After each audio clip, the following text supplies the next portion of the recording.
Ето ме на Черни връх отново. Честно казано, толкова много сняг. Идвал съм през зимата, ама толкова много сняг не съм виждал. Според мен има 2-3 метра сняг поне тук. Защото през лятото това е доста изкачване, а сега просто снега е затрупал тия скали, които са от южната страна на сградата. Според мен това са 2-3 метра сняг, ако не и повече. А там просто прекрасната рива отново. Отново ще я снимам от Черни връх. Преди обедно слънце.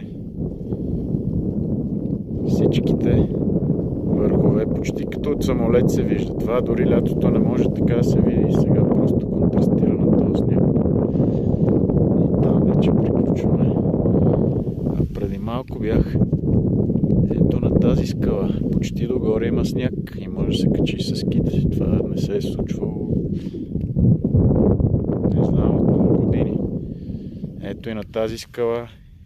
Третата може да се качи с ски след малко и там ще отида. И така, прекрасно е. Слънцето пече, лек ветрец, нормално все пак. Върха на планината.